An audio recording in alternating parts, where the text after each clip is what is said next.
বিসমিল্লাহির রহমানির রহিম। আজকে হচ্ছে 30শে ডিসেম্বর 2025। আমাদের বাংলাদেশ বার কাউন্সিল লিখিত ব্যাচের আজকে 23তম ক্লাস এবং ফৌজদারি কার্যবিধির 23তম ক্লাস। এবং আজকে আমরা আলোচনা করব আমাদের সাজেশনের যে 13 নং প্রশ্ন আছে, 13 নম্বর প্রশ্ন আছে সেটা। আহ প্রথমেই বলে রাখি, 13 নম্বর প্রশ্নের যে বিষয়টা এটা একটু যদি দেখেন যে অভিযোগ বা চার্জ কি, অভিযোগনামায় আবশ্যকীয় কি কি বিষয় উল্লেখ করতে হয়, অভিযোগ সংক্রান্ত বিধানাবলী ফৌজদারি কার্যবিধি অনুযায়ী আলোচনা করুন। তো অভিযোগ বা চার্জ কি, এটা হলো বাংলাদেশ বার কাউন্সিল পরীক্ষায়, লিখিত পরীক্ষায় এ পর্যন্ত তেমন কখনোই আসে নাই এবং less important, not so important, এটা না পড়লেও চলে। বাট যারা জানতে চান তাদের অবশ্যই এই সম্পর্কে একটা ধারণা নিয়ে যেতে হবে। এই চার্জের যে প্রশ্নটা, এই প্রশ্নটা জুডিশিয়াল সার্ভিস পরীক্ষার জন্য বিবিআই, জুডিশিয়াল সার্ভিস পরীক্ষা যারা দিবেন তাদের জন্য খুবই গুরুত্বপূর্ণ। আর বাংলাদেশ বার কাউন্সিল পরীক্ষার জন্য আপনি ইচ্ছা করলে অভিযোগ বা চার্জ কি এটা যদি আপনার কাছে জটিল লাগে, এটা বাদ দিয়ে অন্যান্য টপিকও পড়তে পারেন। বাট তারপরে তো জানার শেষ নাই, কোথায় কি আসে না না আসে তা তো আর আমরা জানি না। ন্যূনতম ধারণা নিয়ে গেলেও যাতে একেবারেই যদি কিছু না বাধে, যাতে আমরা এই ধারণাটুকু প্রয়োগ করে আমরা উত্তর করে আসতে পারি। এবং এই ক নাম্বার যে অভিযোগ বা চার্জ কি, অভিযোগনামায় আবশ্যকীয় কি কি বিষয় উল্লেখ করতে হয়, অভিযোগ সংক্রান্ত বিধানাবলী ফৌজদারি কার্যবিধি অনুযায়ী আলোচনা করুন, এই ক নাম্বার যদি আমরা পড়ি তাহলে খ, গ, ঘ, উম, চ বাদ বাকি যত আছে সবগুলোর উত্তরের মধ্যেই আছে। ঠিক আছে, তো আমরা প্রথমে চলে আসি যে অভিযোগ বা চার্জ আসলে কি।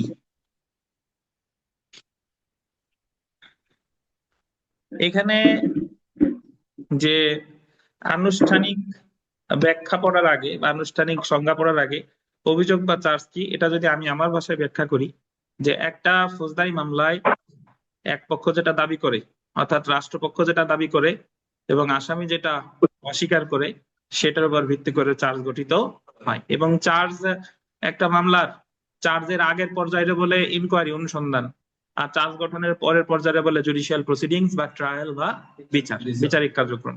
অর্থাৎ চার্জের মাধ্যমে একটা মামলার বিচার শুরু হয়, আর চার্জ গঠনের আগ পর্যন্ত কোর্টে যতদিন যা হচ্ছে এগুলার কিন্তু বিচার বলে না, এগুলার বলে কি অনুসন্ধান, ইনকোয়ারি। ঠিক আছে। আর ফৌজদারি মামলায় যেটারে বলে চার্জ, দেওয়ানি মামলায় সেটারে বলে ইস্যু, ইস্যু বিচার্য বিষয়। চার্জ রে এখানে বাংলার শাব্দিক অর্থ হচ্ছে অভিযোগ, আর ইস্যুর বিচার, ওই ইস্যুর বাংলা হচ্ছে বিচার্য বিষয়। তো ফৌজদারি মামলায় যেটা চার্জ, দেওয়ানি মামলায় সেটা কি ইস্যু।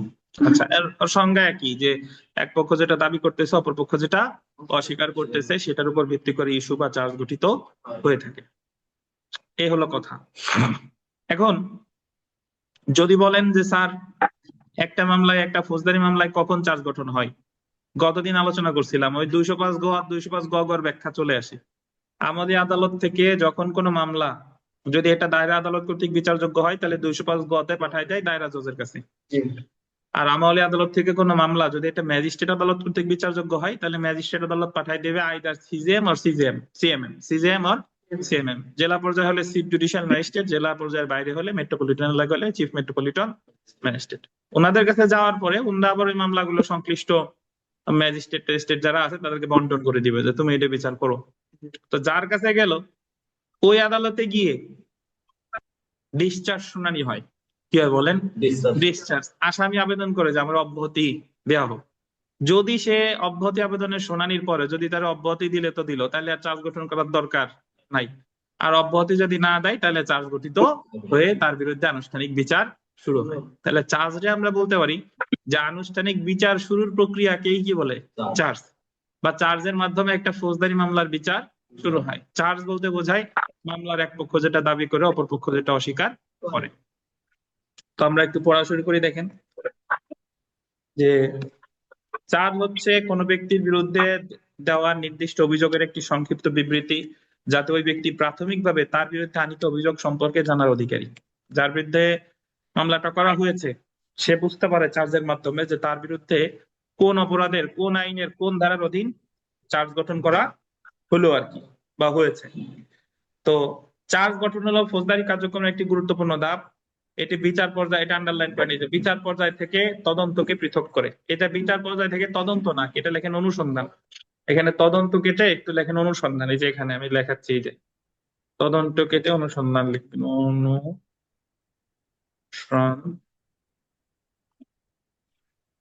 এটি বিচার পর্যায় থেকে অনুসন্ধানকে পৃথক করে।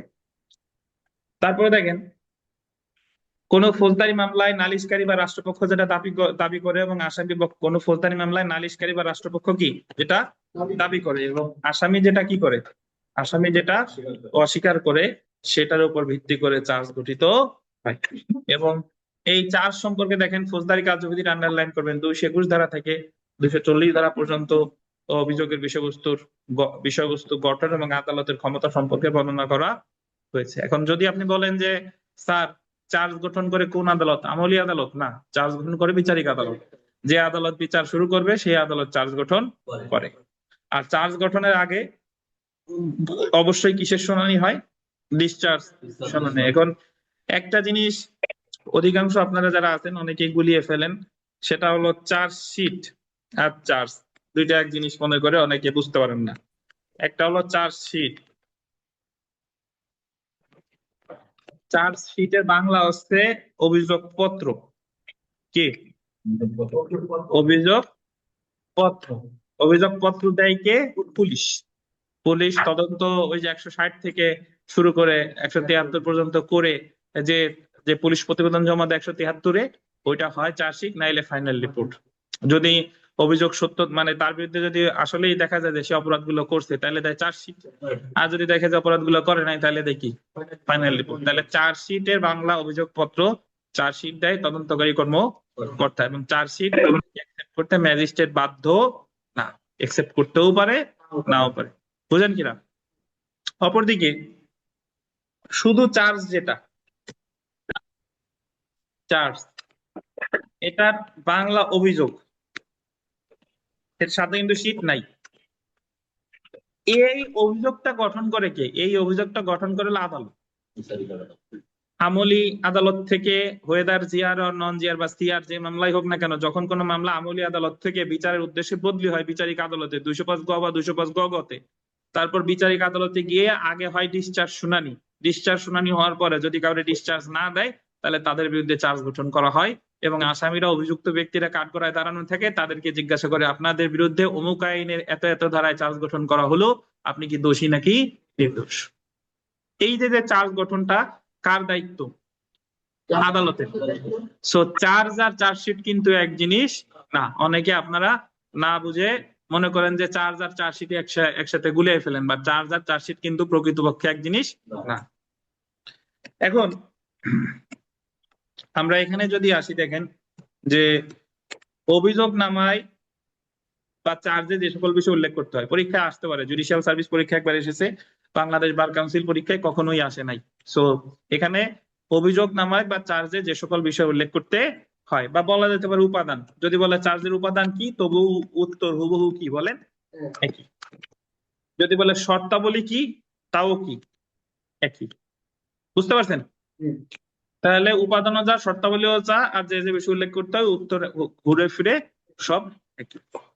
চার্জের বিষয়বস্তু সম্পর্কে ফৌজদারি কার্যবিধি 221 ধারা থেকে 230 ধারা পর্যন্ত বলা হয়েছে, উক্ত ধারা অনুযায়ী একটি অভিযোগ নামায় নিম্নলিখিত বিষয়গুলো উল্লেখ করতে হবে।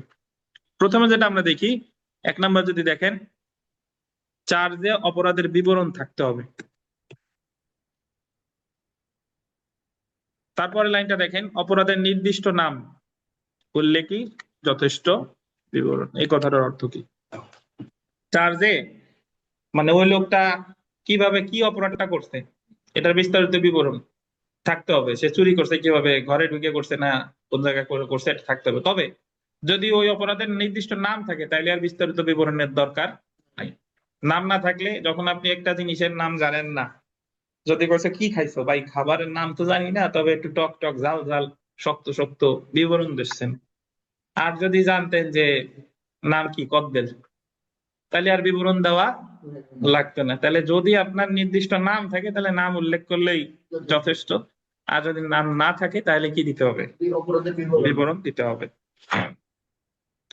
তারপরে দেখেন, যে ক্ষেত্রে অপরাধের নির্দিষ্ট নাম নেই, অনেক ক্ষেত্রে এমন জিনিস আছে যে নির্দিষ্ট নাম নেই, সেই ক্ষেত্রে অপরাধের সংজ্ঞা এমন ভাবে উল্লেখ করতে হবে যাতে আসামি তার বিরুদ্ধে আনীত অভিযোগ সম্পর্কে সুস্পষ্ট বুঝতে পারে। ধরেন আমাদের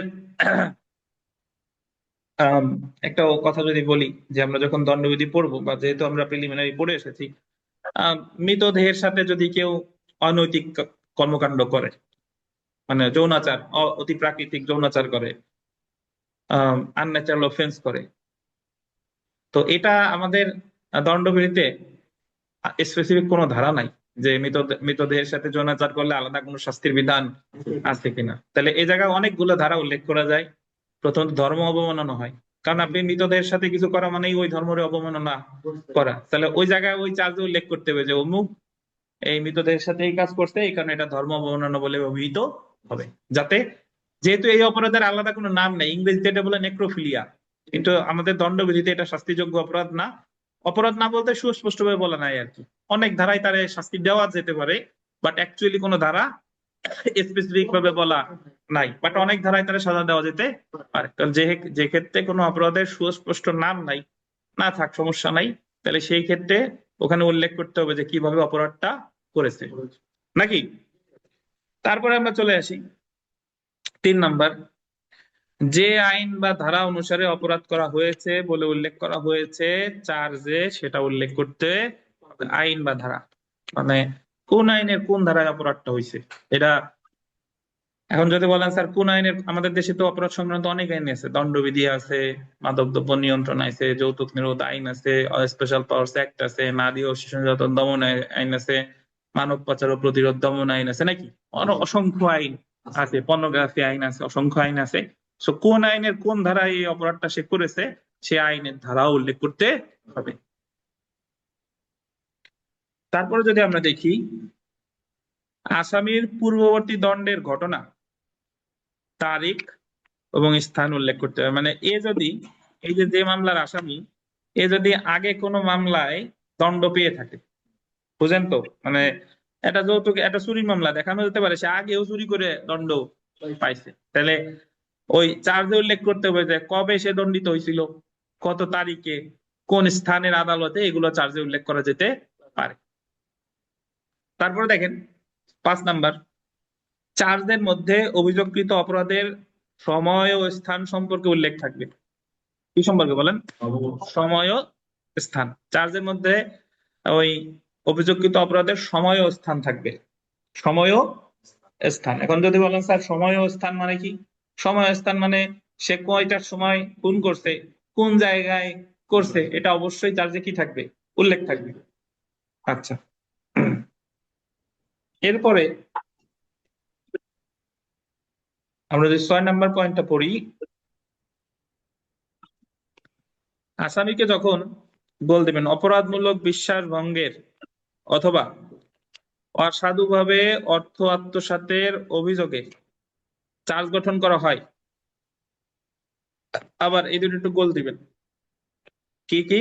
অপরাধমূলক বিশ্বাসভঙ্গ অথবা অসাধুভাবে অর্থ আত্মসাৎ, এই দুটো অভিযোগে কি গঠন করা হয়, চার্জ গঠন করা হয়, তখন গোল দিবেন সম্পূর্ণ দফা, বা গোল দিবেন সুনির্দিষ্ট তারিখ উল্লেখ না করে যে পরিমাণ টাকা সম্পর্কে অপরাধ করা হয়েছে মোটামুটি ভাবে তাই, এবং যে তারিখের মধ্যে অপরাধ করা হয়েছে তাই উল্লেখ করলেই যথেষ্ট হবে। তবে আন্ডারলাইন করেন, প্রথম থেকে শেষ তারিখের ব্যবধান গোল দিবেন 1 বছরের বেশি হবে না। এই কথাটা বেশ ব্যাপক ব্যাখ্যা বহন করে, তাৎপর্য বহন করে। তো সবার আগে আমার জানতে হবে যে অপরাধমূলক বিশ্বাসভঙ্গ কি। আমি একটু বলে দিই, আপনারা জানেন, তারপর আবার একটু মনে করে দিই। অপরাধমূলক বিশ্বাসভঙ্গ হলো যে আপনার সাথে একজনের একটা বিশ্বাসের সম্পর্ক আছে, এটা হতে পারে চুক্তিগত সম্পর্ক, এটা হতে পারে চাকরি সূত্রে সম্পর্ক, এটা হতে পারে সে আপনার কর্মচারী, যে কোনো ভাবে হোক না কেন, তার একটা বিশ্বাসের সম্পর্ক আছে, এবং বিশ্বাসের সম্পর্ক থাকা গেলে সে আপনার বিশ্বাস ভঙ্গ করে আপনার অর্থ টাকা পয়সা এটা সে আত্মসাৎ করছে। যেরকম আপনার দোকানে সে কাজ করে, দোকানে কাজ করা থাকা অবস্থায় তার উপর দায়িত্ব দিয়ে আপনি বিদেশে গেছিলেন যে তুমি আমার দোকানটা 20 দিন দেখাশোনা করে রাখো, এমন এই 20 দিনের সময় সে নিজ দায়িত্বে বিভিন্ন জিনিসপত্র সরায় বিক্রি করে ফেলছে, তো এই জায়গায় সে কি করছে? অপরাধমূলক বিশ্বাস। আর অসাধুভাবে অর্থ আত্মসাৎ একই, যে আপনি ওই কারো অর্থ অসাধুভাবে আত্মসাৎ করেছেন। তো এখন এই জায়গায় এই দুইটা অপরাধের ক্ষেত্রে বলছে যে সম্পূর্ণ দফা, এ জায়গায় একটা আমি গোল দিতে বলছি, দেখছেন, সম্পূর্ণ দফা বা সুনির্দিষ্ট তারিখ উল্লেখ না করে যে পরিমাণ টাকা সম্পর্কে অপরাধ করা হয়েছে মোটামুটি তাই, বা যে তারিখ সমূহের মধ্যে অপরাধ করা হয়েছে তা উল্লেখ করলেই যথেষ্ট হবে। একটা জিনিস এখানে একটু শুনে রাখেন, বুঝতে হবে যে নর্মালি একটা অপরাধ একটা নির্দিষ্ট দিনে করে, খুন কিন্তু একটা দিনে হয়, খুন 10 দিন ধরে করে না, বুঝেন তো? চুরিও একটা দিনে হয়। এখন বিশ্বাসভঙ্গ বিভিন্ন দিনে হতে পারে।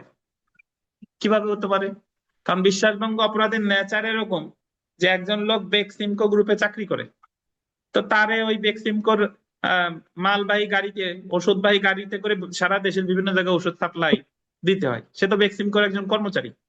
এখন সে জানুয়ারি মাসে আত্মসাৎ করছে, ফেব্রুয়ারি মাসে আত্মসাৎ করছে, অমুক অমুক মাসে আত্মসাৎ করছে, বিভিন্ন সময় আত্মসাৎ করছে। এখন মালিক যখন জানতে পারলো, সে জানলো যে এই লোক প্রায় 3 কোটি টাকার জিনিসপত্র আত্মসাৎ করছে, কিন্তু সুনির্দিষ্ট দিন মালিকের মনে নাই, বা সুনির্দিষ্ট একদিনে এত টাকা আত্মসাৎ করা পসিবল না, সে করছে কি বিভিন্ন দিনে, বিভিন্ন দিনে, বা মালিক অ্যাকচুয়ালি বুঝতেও পারতেছে না যে অ্যাকচুয়ালি 3 কোটি, আনুমানিক প্রায় 3 কোটি, এইভাবে লিখতে পারে।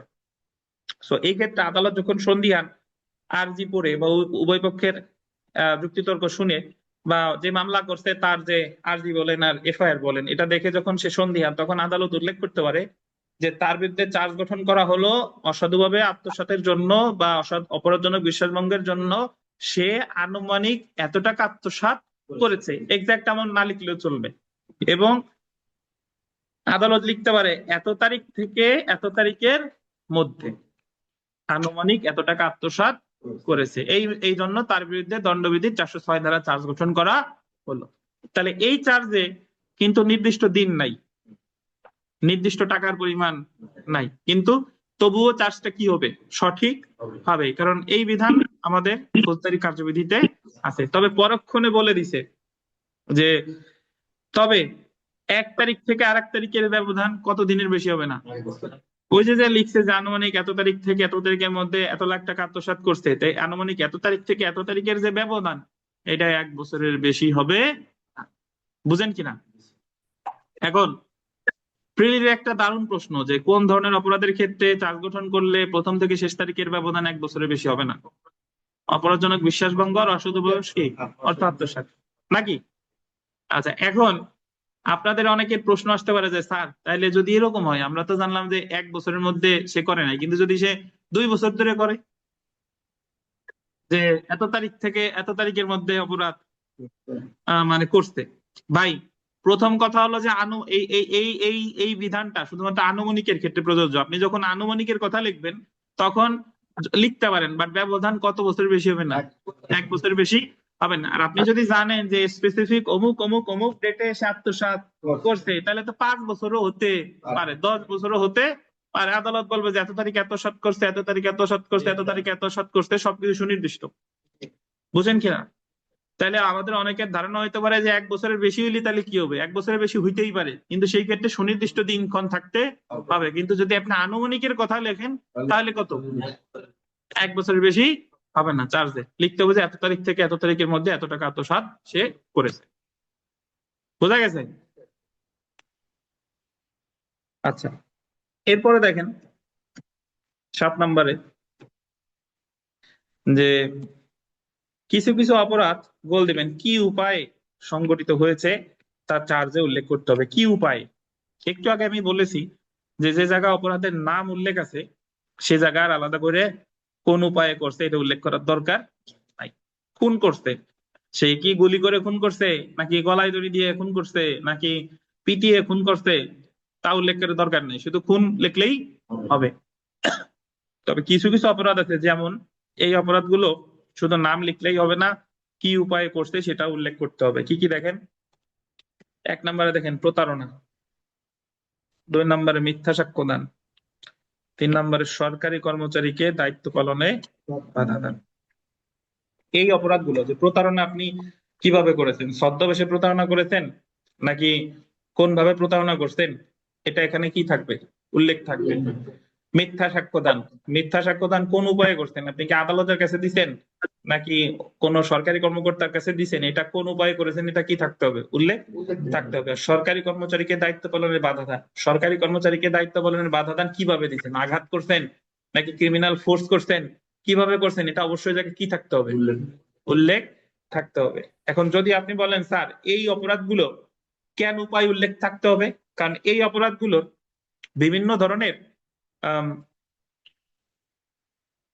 দণ্ডবিধিতে শুধু প্রতারণার সাজা আছে, ছদ্মবেশী প্রতারণার সাজা আছে, আবার ওই যে প্রতারণা করে জিনিসপত্র হাতায় নিছে সেটার সাজাও আছে, মানে কয়েক ধরনের প্রতারণার সাজা আছে। তাহলে এই জায়গায় আমার মেনশন করতে হবে যে কোন প্রতারণা সে করছে, বুঝলেন কিনা।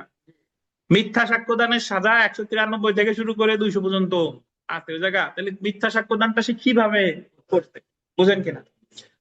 যুক্তিতে বুঝতে হবে। সরকারি কর্মচারীকে দায়িত্ব পালনে বাধা দান, সরকারি কর্মচারীদের দায়িত্ব পালনে বাধা দান 332-33 আছে আঘাত করা, আবার 353-53 আছে সরকারি কর্মচারীদেরকে দায়িত্ব থেকে বিরত করার উদ্দেশ্যে তারে ক্রিমিনাল ফোর্স অ্যাসল্ট করা। তাহলে কোন উপায়ে সরকারি কর্মচারীদের বাধা দিছে সেটা কি করতে হবে, উল্লেখ করতে হবে। কিন্তু খুন কোন উপায়ে করছে তা কিন্তু উল্লেখ করার দরকার নাই, কারণ দণ্ডবিধিতে খুনের সাজা কয় জায়গা আছে, এক জায়গা আছে।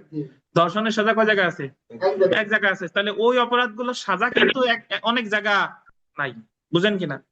তাহলে ওই অপরাধগুলো কোন উপায়ে করছে এটা উল্লেখ করার প্রয়োজন আছে নাই, বুঝতে পারছেন।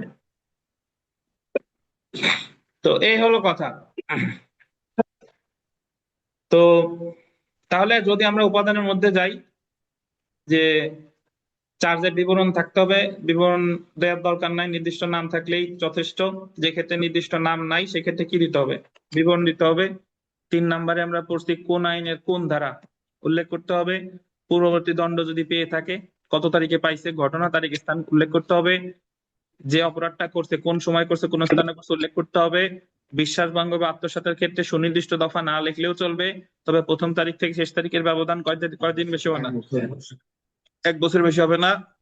কিছু কিছু অপরাধ কি উপায় সংগঠিত হয়েছে তা চার্জে উল্লেখ করতে হবে, যেমন 3টা অপরাধ কি কি, প্রতারণা, মিথ্যা সাক্ষ্যদান, সরকারি কর্মচারীকে দায়িত্ব পালনে বাধা দান। একবার জুডিশিয়াল সার্ভিস পরীক্ষা একটা প্রশ্ন এসেছিল যে অমুক জায়গার কতিপয় লোকজন সরকারি কর্মচারীদের কাজে বাধা দিছে, তো চার্জে লিখছে যে সরকারি কর্মচারীদের বাধা দিছে, কিন্তু কোন উপায়ে বাধা দিছে তা চার্জে উল্লেখ করে নাই। তাহলে চার্জ গঠনটা কি ঠিকঠাক হয়েছে কিনা, না চার্জ গঠন ঠিকঠাক হয় নাই, কারণ সরকারি কর্মচারীদের বাধা দিছে শুধু লিখলেই হবে না, কোন উপায়ে বাধাটা দিয়েছে সেটাও কি করতে হবে, উল্লেখ করতে।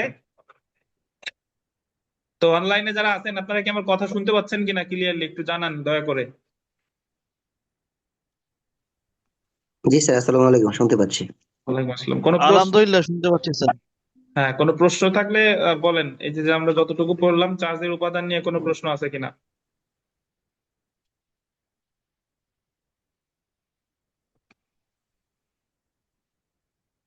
কোনো প্রশ্ন আছে? আচ্ছা, জি না না স্যার। থাকলে, না থাকলে সমস্যা নাই। তাহলে আপাতত ওই যে উপরে যে আমরা পড়লাম যে চার্জ সম্পর্কে আলোচনা করতে কত ধারা থেকে কত ধারা বলেন, 221 থেকে 240। এখন একটা জিনিস এখানে খেয়াল রাখবেন, আননেসেসারি জিনিসপত্র মনে রাখবেন না। এই জায়গায় চার্জের উপাদান কোন কোন ধারা এটা আমি উল্লেখ না করলেও চলবে, আমি তো যে বলেই দিছি উপাদান আছে 221 থেকে 223 উপাদান, 221 থেকে 223 এই জায়গায় যে 221 থেকে 223, কিন্তু কোনটা 221 কোনটা 223 না জানলেও কি হবে।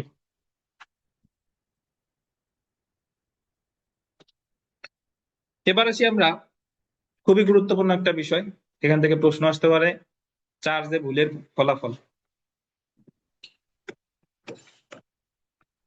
চার্জে ভুলের ফলাফল, আচ্ছা বলেন তো, আমি বলছি যে চার্জ গঠন করে কে, চার্জ গঠন করে আদালত, ঠিক আছে। তাহলে চার্জে ভুল করবে কে, আদালত। আচ্ছা, চার্জটা গঠন করে কার বিরুদ্ধে, বাদীর বিরুদ্ধে না আসামির বিরুদ্ধে, আসামির বিরুদ্ধে। তাহলে চার্জে ভুল থাকলে ক্ষতিগ্রস্ত হওয়ার সম্ভাবনা কার, আসামির তো বেশি, তাহলে চার্জের ভুলের কারণে যদি আসামি ক্ষতিগ্রস্ত হয়, তাহলে এই ক্ষেত্রে ওই যে যে ভুলটা হলো, এই ভুলের কারণে কি চার্জটা কি বহাল থাকবে নাকি চার্জটা বাতিল হবে? তো এই সম্পর্কে আলোচনা করেছে 225 এবং 232 ধারায়। দেখেন, চার্জে ভুলের পরিণতি সম্পর্কে গোল দিবেন 225 এবং 232 ধারায় আলোচনা করা হয়েছে। কত কত ধারায়? 225 এবং 232। সো আমি প্রথমে একটু বোঝাই রাখি, সেটা হলো যে মুখে মুখে শুনেন আগে। 225-এ বলছে চার্জে ভুল হয়েছে, 232-এও চার্জে ভুল হয়েছে, বাট 225-এ বলছে যে চার্জে ভুল হয়েছে, কিন্তু এই ভুলের কারণে ন্যায় বিচার যদি ব্যাহত না হয় তাহলে সেটা গুরুতর বলে বিবেচিত হবে না। বুঝেন কিনা?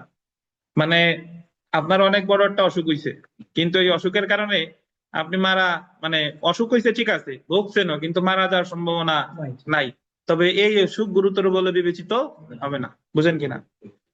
মানে চার্জে ভুল হয়েছে, এখন আসামি বলতেছে ইয়োর না চার্জে ভুল হয়েছে, এখন আদালত বলতেছে চার্জে ভুল হয়েছে ঠিক আছে, বাট তুমি এই ভুলের কারণে কিন্তু দোষী থেকে রেহাই পাবো না, তুমি অপরাধী থাকবে, এই ভুল তেমন কোনো ভুল না। তাহলে চার্জ যদি ভুল হয় এবং ন্যায় বিচার যদি ব্যাহত না হয় সেটা গুরুতর বলে বিবেচিত হবে না। কত ধারা? 225। বুঝছেন?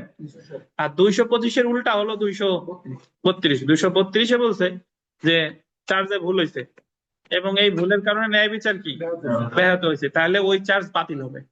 ওই চার্জ বাতিল হয়ে নতুন করে চার্জ গঠিত হয়ে আবার বিচার হবে। বুঝতে পারছেন? তাহলে এই দুইটা ধারা আমরা আলাদা করে পড়বো, বাট আপাতত মনে রাখতে হবে চার্জে ভুলের কারণে যদি ন্যায় বিচার ব্যাহত না হয় তাহলে গুরুতর বলে বিবেচিত হবে না। কত? 225। আর যদি ন্যায় বিচার ব্যাহত হয় তাহলে গুরুতর বলে বিবেচিত হবে। এটা কত?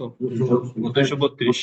এই যে দেখেন যে 225 ধারা অনুসারে চার্জে ভুলের কারণে যদি ন্যায় বিচার ব্যাহত না হয় তাহলে তা গুরুতর বলে বিবেচিত হবে না। অপরদিকে 232 ধারা অনুসারে চার্জে ভুলের কারণে যদি ন্যায় বিচার ব্যাহত হয় তবে উক্ত ভুল গুরুতর বলে বিবেচিত হবে এবং উচ্চ আদালত উক্ত চার্জ বাতিল করতে পারবে। এখন অনেকের মনে প্রশ্ন হচ্ছে যে ন্যায় বিচার ব্যাহত হয়েছে কি হয় না, এটা আমি বুঝবো কিভাবে?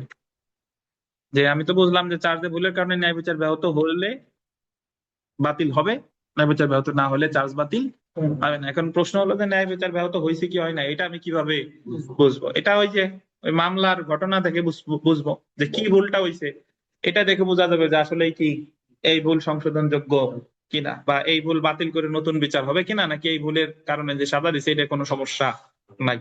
তো এটা পড়ার জন্য প্রথমে আমরা চলে আসি 225 ধারা।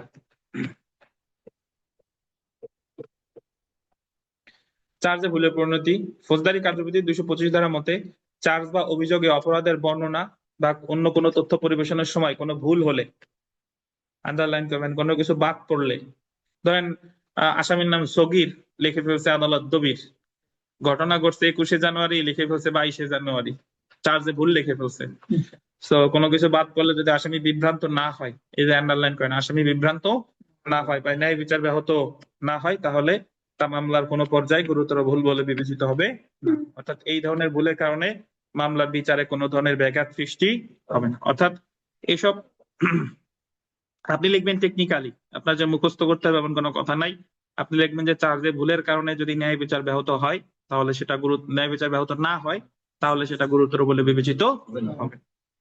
তো আমরা একটা উদাহরণে চলে আসি। দেখেন এখানে উদাহরণ 1, এটা একটু পড়ি, সরাসরি বইয়ের উদাহরণ।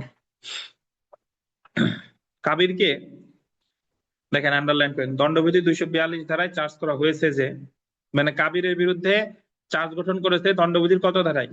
242 ধারায় চার্জ করা হয়েছে যে সে জাল মুদ্রা দখলে রেখেছে এবং যখন সে উহা দখলে এনেছে তখন তা জাল বলে জানতো। মানে ওই চার্জে লেখছে সে জাল মুদ্রা দখলে রাখছে। কে রাখছে? কাবির। এবং যখন সে জাল মুদ্রা রাখছে তখন এটা কি জাল বলে জানতো, কিন্তু উক্ত চার্জে বল দেবেন প্রতারণা শব্দটি বাদ পড়েছে। অ্যাকচুয়ালি চার্জ গঠন করা উচিত ছিল যে প্রতারণার উদ্দেশ্যে জাল মুদ্রা রাখছে এবং সে জানতো যে আসলে এটা জাল মুদ্রা, কিন্তু এই জায়গায় আদালত ভুল করে প্রতারণা শব্দটা কি লেখে নাই, প্রতারণা শব্দটা লেখে নাই। ঠিক আছে, এখানে উক্ত শব্দটি বাদ যাওয়া গুরুতর ভুল বলে গণ্য হবে না। এখন বইয়ের উদাহরণে কখনোই আপনার পরিষ্কার ভাবে বলে না, অনেক কিছু আপনার নিজে নিজে বানায় নিতে হবে। বুঝছেন? এই জায়গায় বোঝাচ্ছে যে কাবির যদি আদালতে গিয়ে বলে তারা তো নিম্ন আদালত সাজা দিয়ে দিছে, কারণ কাবির আদালতে গিয়ে বলছে, আপিল আদালতে গিয়ে বা রিভিশন আদালতে গিয়ে বলছে যে ওনার আমার যে সাজা দিয়েছে এই সাজা হয় নাই। কেন হয় নাই? কারণ চার্জে কোনো জায়গায় প্রতারণা শব্দটা নাই। So আমি তো প্রতারণা করার উদ্দেশ্যে রাহি নাই, আমার কেন সাজা দিবেন?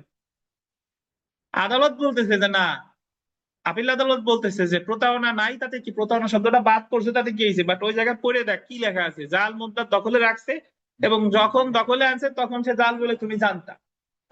তার মানে জাল বলে একজন জাল মুদ্রা রাখে কিসের উদ্দেশ্যে? নিশ্চয়ই তার হবি না, জাল মুদ্রা সংগ্রহ করা তার উদ্দেশ্য না, সেটা তার ঠকানোর উদ্দেশ্যেই তো রাখে, রাখে কিনা বলেন? তো তাহলে এই যে যে ভুল আদালত করছে এটা কি বলে বিবেচিত হবে না? গুরুতর বলে বিবেচিত হবে না, অর্থাৎ আসামির যে সাজা দিছে সেই সাজা কি থাকবে? বহাল থাকবে। এই চার্জ কিন্তু বাতিল করবে, বুঝেন কিনা? এখানে এখানে উক্ত শব্দটি বাদ যাওয়া গুরুতর ভুল বলে গণ্য হবে না, বুঝছেন?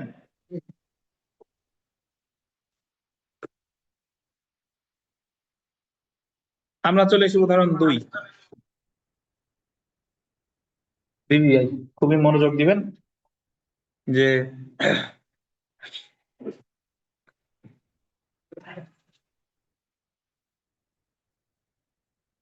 ক এর বিরুদ্ধে আন্ডারলাইন করবেন 1882 সালের 21শে জানুয়ারি খোদা বক্স নামক এক ব্যক্তিকে হত্যার অভিযোগ করা হয়েছে। এখানে অনেকগুলো জিনিস আছে, মনোযোগ দিয়ে পড়তে হবে। এখানে আসামিকে ক, তার বিরুদ্ধে অভিযোগ হলো সে হত্যা করছে কারে? খোদা বক্সে। কবে? 1882 সালের 21শে জানুয়ারি। এটা লিখে তার বিরুদ্ধে চার্জ গঠন করা হয়েছে, বুঝতেন? কিন্তু প্রকৃতপক্ষে নিহত ব্যক্তির নাম হায়দার বক্স। প্রকৃতপক্ষে চার্জে লেখছে খোদা বক্স, কিন্তু যে মারা গেছে তার নাম কি? হায়দার বক্স। এবং হত্যার তারিখ হলো 1882 সালের 20 জানুয়ারি। তাহলে চার্জে কি কি ভুল লিখছে আদালত? চার্জে হায়দার বক্সের জায়গায় লেখছে খোদা বক্স, আর 20 জানুয়ারির জায়গায় লেখছে কত? 21 জানুয়ারি। ক, এটা দেখেন, ক কেবলমাত্র গোল দিবেন একটি হত্যাকাণ্ডেই অভিযুক্ত হয়েছে। ক কেবলমাত্র কয়টা হত্যাকাণ্ড? একটা হত্যাকাণ্ডেই অভিযুক্ত হয়েছে এবং ম্যাজিস্ট্রেট কর্তৃক অনুসন্ধানকালে, গোল দিবেন অনুসন্ধান কালে সে শুনেছে যে উহা কেবলমাত্র হায়দার বক্সের হত্যা সম্পর্কিত। মানে একটু বুঝতে হবে, তারে তো চার্জ গঠন করতে হলো, হত্যা মামলা চার্জ গঠন করে দায়রা আদালত, বুঝতে হবে। দায়রা আদালত হায়দার বক্সের জায়গায় লেখছে কি? খোদা বক্স। আর 21 জানুয়ারির জায়গায় লেখছে কত?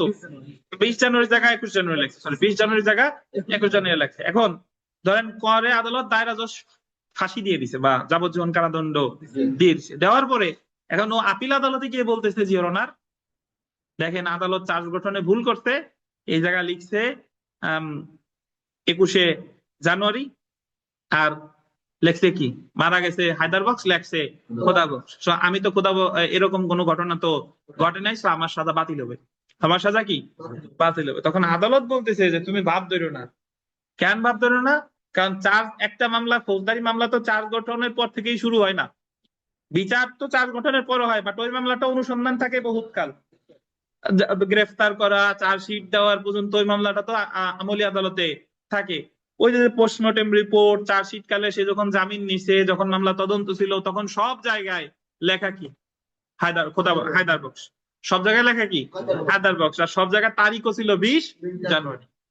তাহলে এই জায়গায় তখন তো সে কোনো আপত্তি করে নাই যে এটা অমুক হত্যা করছে বা এটা তমুক হত্যা করছে বা এটা অমুক তারিখে ঘটছে।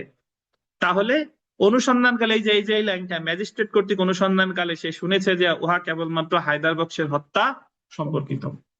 আদালত ইহা ধরে নিতে পারেন যে ক বিভ্রান্ত হয়নি, অভিযোগের ভুল অতি কি বলেন নগণ্য। আদালত ধরে নিতে পারে যে বক্সে বক্সে মিলে গেছে, চার্জ গঠনের সময় ভুল হয়ে গেছে, যে হায়দার বক্সের জায়গা লিখে নিছে কি খোদা বক্স, আর এই 20 জানুয়ারির জায়গা হয়ে গেছে কত 21 জানুয়ারি। সো এই ভুল তেমন কোনো ভুল না, কারণ অনুসন্ধানকালে এটা ঠিকঠাকই ছিল। এমন না যে অনুসন্ধানের থেকে এটা ভুল, এটা ভুল হয়েছে কখন? চার্জ গঠনের সময় থেকে, এর আগে থেকে এটা কি ছিল ঠিকঠাক ছিল। সো এই ভুল তেমন ভুল না, ক এর সাজা কি থাকবে? বহাল থাকবে। বুঝতে পারছেন? অনলাইনে যারা বুঝেন নাই প্রশ্ন করেন।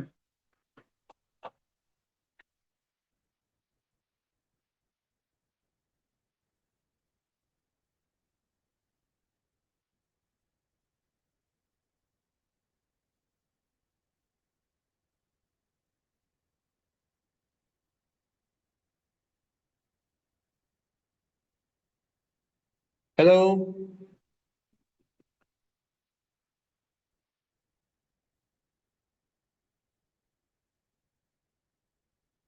তো তাহলে আমার মনে রাখতে হবে যে চার্জে যদি ভুল থাকে, ভুলের কারণে যদি ন্যায় বিচার ব্যাহত না হয়, তাহলে সেটা গুরুতর বলে বিবেচিত হবে না। এই জায়গায় আমরা দুইটা উদাহরণ মনে রাখবো।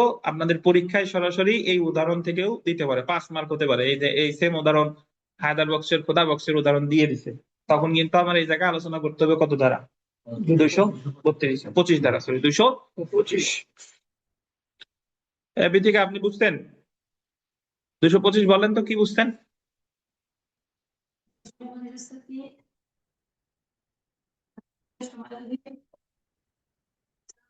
কিন্তু তখন ব্যাহত লাগে।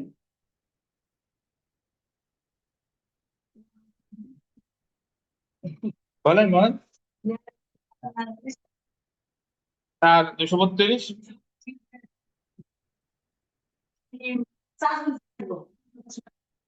ব্যাহত হয়, তাহলে সেটা 232 হলো চার্জ বাতিল হবে না, হবে। আর 225 হলো হবে না, নাকি?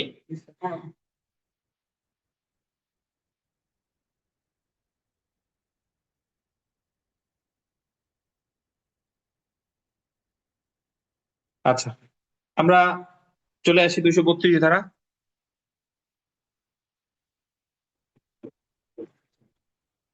গুরুতর ভুলের ফলাফল। ফৌজদারি কার্যবিধি 232 ধারায় বলা হয়েছে আপিল আদালত, এটা আন্ডারলাইন করেন, আপিল আদালত বা রিভিশন ক্ষমতা প্রয়োগকালে হাইকোর্ট বিভাগ। কে কে? আপিল আদালত। আর কে? রিভিশন ক্ষমতা প্রয়োগকালে কে? হাইকোর্ট বিভাগ। যদি মনে করেন যে অভিযোগ গঠিত না হয়, অভিযোগ গঠিত না হয় বা এতে ভুল থাকায় কোনো অপরাধে দণ্ডিত ব্যক্তি তার আত্মপক্ষ সমর্থনের ব্যাপারে বিভ্রান্ত হয়েছে,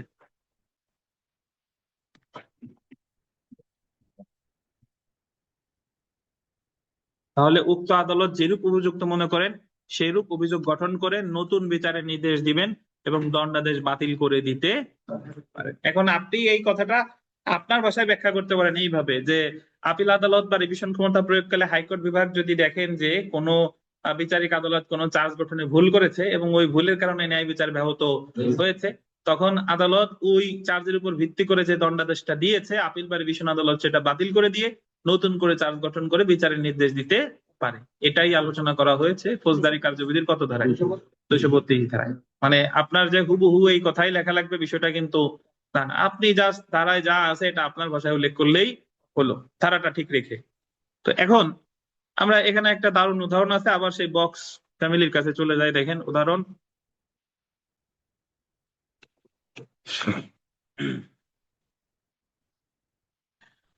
ক কে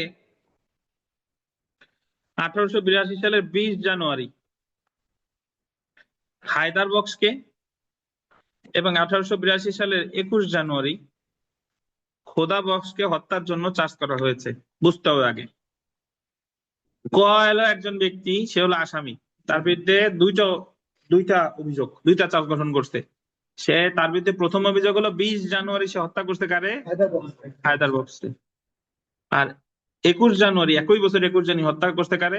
খোদা বক্সে। তাহলে আগে হত্যা করছে হায়দার বক্সে, পরে হত্যা করছে কারে? খোদা বক্সে। এখন পরের লাইনটা দেখেন, হায়দার বক্সকে হত্যার জন্য খোদা বক্স তাকে গ্রেফতারের চেষ্টা করতেছিল। প্রথমে মারতে কারে? হায়দার বক্সে না? পরে মারতে কারে? খোদা বক্স। এখন জানা গেল সে যখন আগে তো হায়দার বক্সে মারছে, তখন হায়দার বক্সে যখন মারছে তখন খোদা বক্স ওই করে গ্রেফতার করার চেষ্টা করতেছিল। তখন ক বলছে যে দাঁড়া, বক্সে বক্সে মিল, তোর কত সাহস যে তুই আবার আমার গ্রেফতার করতে আসিস, হায়দারে তো মারছি, তোরেও মারবো, বুঝেন কিনা? তাহলে আগে মারছে হায়দারে, পরে মারছে খোদা বক্সে। কিন্তু জানা গেল যে আগে যখন হায়দার বক্সে সে মেরেছিল, খুন করেছিল, তখন তাকে গ্রেফতারের চেষ্টা করতেছিল কে? খোদা বক্স। তো যখন গ্রেফতারের চেষ্টা ধরে নিয়ে আমরা খোদা বক্স পুলিশ ছিল, যখন গ্রেফতার চেষ্টা করছিল তখন রাগ হয়ে খোদা বক্সের হত্যা করছে। এই পর্যন্ত বুঝতেন না? জি। হায়দার বক্সকে হত্যার অভিযোগে অভিযুক্ত হয়ে খোদা বক্সকে হত্যার জন্য তার বিচার হলো।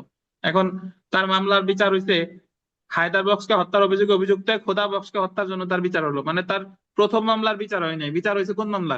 খোদা বক্স। দ্বিতীয় যে খোদা বক্সে মারছে সেটার বিচার করছে।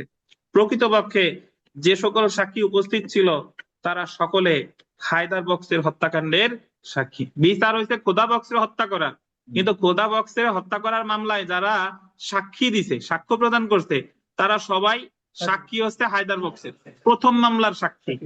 কিন্তু ওই প্রথম মামলার সাক্ষী দিয়ে বিচার করছে কি দ্বিতীয় মামলা। তাহলে বিচার কি হয়েছে বলেন?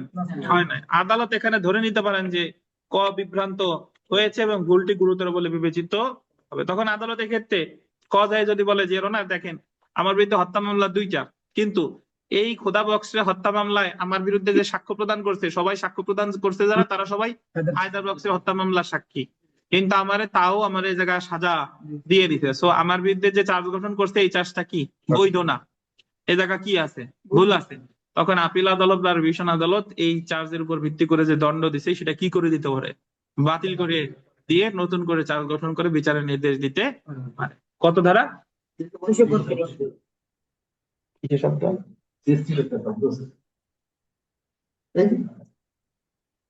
এই বান্ন আছে মনে হয় কেউ। আচ্ছা ঠিক আছে, এটা কত? 232। এই এই উদাহরণটা কে বলতে পারবেন বলেন তো, একটু ব্যাখ্যা দেন তো আপনাদের মধ্যে অফলাইনে কারা আছেন। এই যে মাত্র যে উদাহরণটা পড়লাম, মাত্র যে 232-এর যে উদাহরণটা পড়লাম, এটা ব্যাখ্যা। ব্যাপারটা হচ্ছে মানে পুরো ঘটনাটা বলছে। হ্যাঁ, মানে কি ঘটনা ঘটছে? মানে প্রথমে খুন করছিল 1883 সালের 20শে জানুয়ারি হায়দ্রাবাদে। হায়দ্রাবাদ পাবলিক পাবলিক করার পর যখন জানার আগে পাইছে খোদা বক্স খোদা বক্স করে অ্যারেস্ট করতে গেছে ওদের বিরুদ্ধে জানানো 21 তারিখ। তো খোদা বক্স করে এখন খোদা বক্সের বেশি সেই জন্য বিচার হচ্ছে খোদা বক্সের সাক্ষীরা এসে সাক্ষী বিচারই করে নাই, সাক্ষী দেয় না, সাক্ষী ছিল সাক্ষী, সেই সব সাক্ষীরা এসে খোদা বক্সের মামলার সঙ্গে সাক্ষী দিচ্ছে। আর সাক্ষী যখন দিচ্ছে তখন ওই মামলাটা আদালত ধরে নিলাম যে আদালত তারা মৃত্যুদণ্ড দিচ্ছে। এখানে মৃত্যুদণ্ড দিলে যখন এই যে রিভিশন করছে আসামি পক্ষ আসে যে স্যার দেখেন যে তারা সব খোদা বক্সের আসামি না, কেউই খোদা বক্সের যে তারা কিন্তু যারা খোদা বক্সের সাক্ষী দিছে তারা তো দেখি নাই। খোদা বক্সের সাক্ষীর সময় আসে তারা বলছে যে আমরা সব হায়দার বক্সের তারা সে বলবে না, তাদের সাক্ষী দিয়ে গেছে। হায়দার বক্সের সাক্ষীগুলো খোদা বক্সের শুনেছে। আর খোদা বক্সের সাক্ষী দিয়েছে এইভাবে আদালত যখন রায় দিছে। মানে সহজ কথা হলো, এক মামলার সাক্ষীরা এসে আর এক মামলায় সাক্ষী দেবে। এই হলো সহজ ব্যাখ্যা। তাহলে এটা তো মানে ঠিকঠাক হয়। ভুল করছে তো দুইজন। কিন্তু ওই খোদা বক্সের কিন্তু মনে আছে যখন খোদা বক্সের সাক্ষী দিতে আসে তখন বলেছে তখন কোনো সময় কিন্তু সবচেয়ে বড় সমস্যা বক্সের কি? আচ্ছা তাহলে হ্যাঁ বলেন, বিকাশ বলেন। তবু তো সে মাপ পাবে না, মানে মাপ পাওয়ার কথা পরে, কিন্তু এই চার্জ বাতিল হবে, তারে তো আপনি অপরাধ করতে, কিন্তু তাই বলে তো তারে ভুল চার্জ গঠন করে তো তারে সাজা দেওয়া যাবে না। ওই সাক্ষীতে প্রমাণ করতে পারলো না যে সে খুন করছে। আচ্ছা, এখন আমরা যেটা দেখব যে চার্জ পরিবর্তন বা নতুন চার্জ গঠনের ফলাফল। চার্জ পরিবর্তন বা নতুন চার্জ গঠনের ফলাফল। দেখেন, আচ্ছা একটু বিরতি, 2 মিনিটের বিরতি, আদান শেষ হোক। আচ্ছা, এখন আমরা দেখি চার্জ পরিবর্তন বা নতুন চার্জ গঠনের ফলাফল, এই কথাটার অর্থ আসলে কি। ধরেন একজন চোরের বিরুদ্ধে চার্জ গঠন হয়েছে দণ্ডবিধি 379 ধারায়। 379 ধারায় হলো ঘরের বাইরে চুরি। এখন ওই মামলাটার বিচার চলাকালে জানতে পারলো যে সে চুরি করছে বটে, বাট সেটা ঘরের বাইরে না, ঘরের ভিতরে। তার মানে সে তখন চার্জ গঠন করবে ওইটা বাদ দিয়ে কততে, 380-তে। তো তাহলে এই যে চার্জ পরিবর্তন করলো বা নতুন চার্জও গঠন করতে পারে। সে জানলো যে প্রথম জানছিল সে চুরি করছে, পরে জানা গেল সে চুরি তো করছেই, সেই সাথে সাথে সে 497 ধারায় ব্যভিচারও করছে। তাহলে প্রথমে তার বিরুদ্ধে চার্জ গঠন করছিল 379-তে, পরে চার্জ গঠন করলো 497-তে। এটা হলো নতুন চার্জ গঠন। আর পরিবর্তন হলো একটা বাদ দিয়ে আর একটা। আর নতুন চার্জ গঠন হলো যা আছে তো আছে, তার সাথে আরো একটা যোগ হবে। এখন এই চার্জ পরিবর্তন কখন পর্যন্ত করা যায়? চার্জ পরিবর্তন বা নতুন চার্জ গঠন রায়ের আগ পর্যন্ত করা যায়, মানে রায় ঘোষণার আগ পর্যন্ত করা যায়। এবং চার্জ পরিবর্তন করলে সংক্ষুব্ধ পক্ষের প্রতিকার হলো কি, রিভিশন। এখন যদি বলেন যে এই ওটা দাগান কিসের জন্য পড়ছি, এখনো পড়ে গেলেন বাতাসে, এখনো দাগান বলি না যে পড়ানোর সময় দাগাবেন, নাহলে দাগাবেন না। এখন যেটা বলতেছিলাম যে চার্জ পরিবর্তনের ফলে কে সংক্ষুব্ধ? চার্জ পরিবর্তনের ফলে আসামিও সংক্ষুব্ধ হইতে পারে, আবার বাদীও সংক্ষুব্ধ হইতে পারে। ধরেন আমি যদি এইভাবে বলি, এই উদাহরণটা দিয়ে বোঝাই যে 379-তে চার্জ ছিল, 379-র সাথে আরো একটা ধারা যোগ করছে 497। তাহলে আগে শুধু 379-র সাথে ছিল 3 বছর, এখন যেটা ধারা যোগ করছে তার সাথে আরো 5 বছর। তাহলে এই জায়গা সংক্ষুব্ধ কে বলেন? তার সাজা ছিল কম আর বেশি হয়ে গেছে। আর যদি এরকম হতো যে সাজা চার্জ ছিল 379-তে আর 497-তে, কিন্তু বিচারের সময় 497 কেটে দিচ্ছে, তাহলে সংক্ষুব্ধ কে? বাদী। তাহলে বাদীর প্রতিকারও কি, রিভিশন। তো চার্জ পরিবর্তনের ফলে যেই সংক্ষুব্ধ হোক না কেন, প্রতিকার হলো কি, রিভিশন। আর রায়ের আগ পর্যন্ত চার্জ পরিবর্তন বা নতুন চার্জ গঠন করা যায়, এটা বলা হয়েছে কত ধারায়? 227 ধারা। এই যে দেখেন 227 ধারাটা আমরা পড়ি, এবার পড়ি, দেখেন এবার দাগান রতিন সাহেব। 227 ধারা, যখন আদালত চার্জ পরিবর্তন করতে পারে। ফৌজদারি কার্যবিধি 227 ধারা মতে আদালত রায় ঘোষণার পূর্বে যে কোনো সময় চার্জ পরিবর্তন করতে পারে বা নতুন চার্জ গঠন করতে পারে। চার্জের এরূপ পরিবর্তন হলে প্রত্যেকটি পরিবর্তন, এটা বললেন, প্রত্যেকটি পরিবর্তন বা সংযোজন আসামিকে পড়ে শোনাতে হবে বা বোঝাতে হবে। এটা প্রিলিমিনারি পরীক্ষা যারা দিবে তাদের জন্য গুরুত্বপূর্ণ, যে চার্জের যদি পরিবর্তন করে তাহলে অবশ্যই কাকে পড়ে শোনাতে হবে? আসামিকে। দেখেন এখানে লেখা আসামি প্রতিকার, বাট অ্যাকচুয়ালি লেখা উচিত ছিল সংক্ষুব্ধ পক্ষের প্রতিকার। চার্জ পরিবর্তন বা সংযোজনের ফলে আসামি সংক্ষুব্ধ হলে উচ্চ আদালতে রিভিশন দায়ের করতে পারবে। এখন নট অনলি আসামি, এটা কিন্তু যিনি মামলা করেছেন তিনিও সংক্ষুব্ধ হতে পারেন। আমরা চলে আসি 228 ধারা।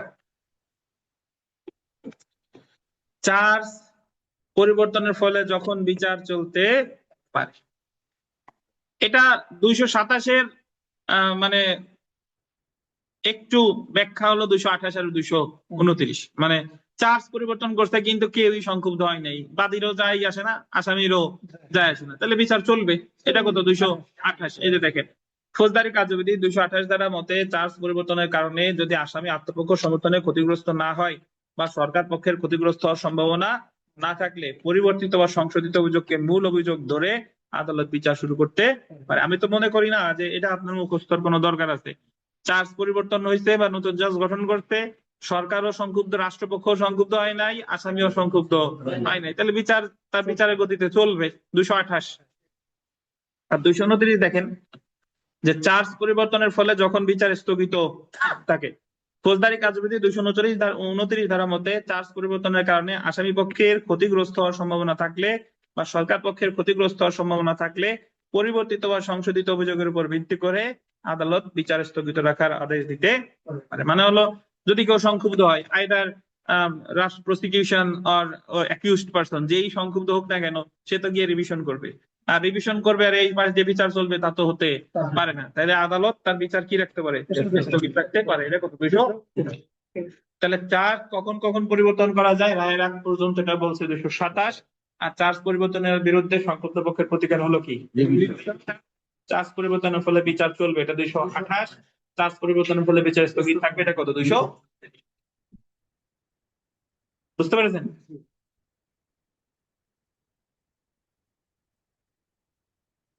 এর বিকাশ বলেন, 27, 227, 28, 29 কি আছে বলেন, জোরে বলেন। 27 সূত্রে রায়ের আগ পর্যন্ত চার্জ পরিবর্তন করা যাবে। 28 সূত্রে হলো যদি চার্জের ক্ষতিগ্রস্ত মানে ক্ষতিগ্রস্ত যদি বাদী বা আসামি যদি না হয়, সংযুক্ত না হয়, তাহলে ওটা চলতে মানে মূল ধরে বিচার চলতে থাকবে।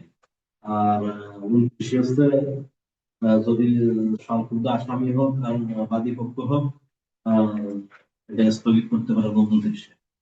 এই ইয়া বলেন, অনলাইনে একজন বলেন 227, 28, 29 কি আছে এক কথায় বলেন, অনলাইনে কে বলতে চান বলেন, আনমিউট করে দিচ্ছি, বলেন।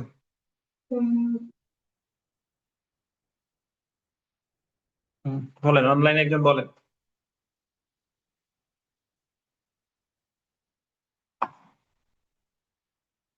হ্যালো। স্যার ওয়ালাইকুম আসসালাম, বলেন। স্যার 227 হচ্ছে হলো চার্জ যদি পরিবর্তন হয় রায়ের পূর্বে যে কোনো সময় চার্জটাকে পরিবর্তন করা যায়। যদি চার্জ পরিবর্তনের ফলে কোনো পক্ষ ক্ষতিগ্রস্ত না হয়, ন্যায় বিচার ব্যাহত না হয়, তাহলে 228 ধারা 28 ধারা অনুযায়ী স্যার মামলার বিচার কার্য পরিচালনা হতে পারে। 29 হয়েছে হলো স্যার যদি এখানে কোনো পক্ষ ক্ষতিগ্রস্ত হয় বা ন্যায় বিচার ব্যাহত হয়, সংক্ষুব্ধ পক্ষ স্যার রিভিশন করতে পারে চার্জ এগেনস্ট। এটা হচ্ছে স্যার বিষয়। দায়িত্ব কিন্তু থাকবে। আচ্ছা, রিভিশন তো এমনি করতেই পারে, বাট আর 28 বলছে চলবে আর 29 বলছে স্থগিত থাকবে। জি জি।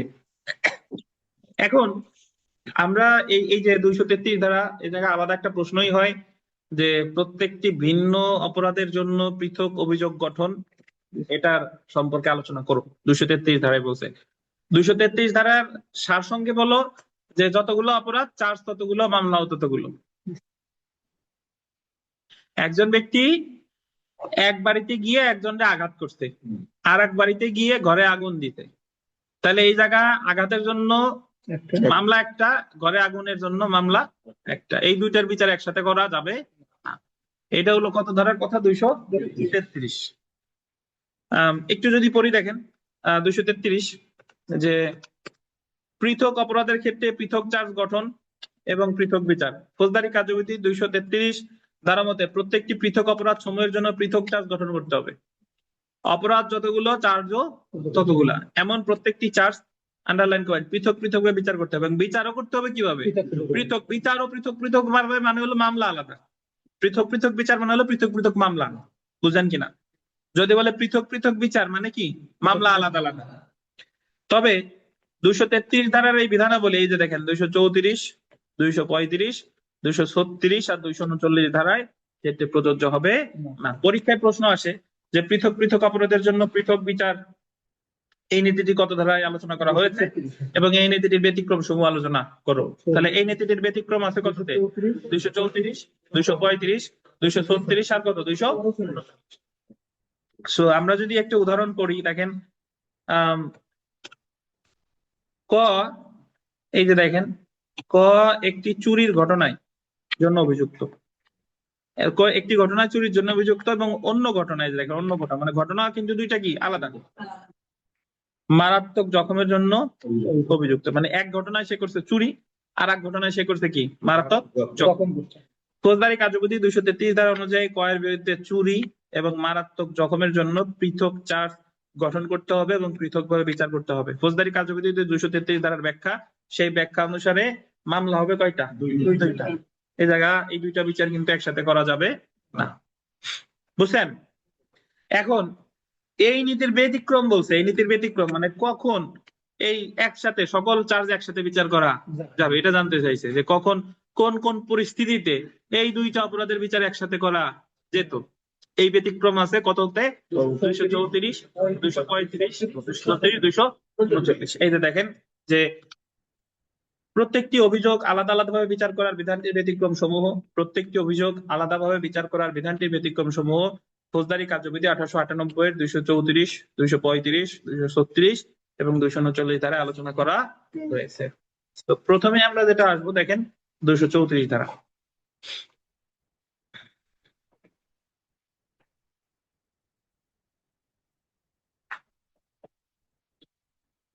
234 ধারা যদি আমরা দেখি, আগে টাইটেলটা দেখি। একই ব্যক্তি কর্তৃক একই ধরনের অনধিক গোল দিবেন 3টি অপরাধ 12 মাসের মধ্যে সংগঠন করলে। কয়জন ব্যক্তি কর্তৃক? একজন ব্যক্তি কর্তৃক। কয়টা অপরাধ? 3টা অপরাধ। কত মাসের মধ্যে? একটু কাহিনী শুনেন, তারপরে বই দেখাবো। আগে আমার মুখের দিক তাকান।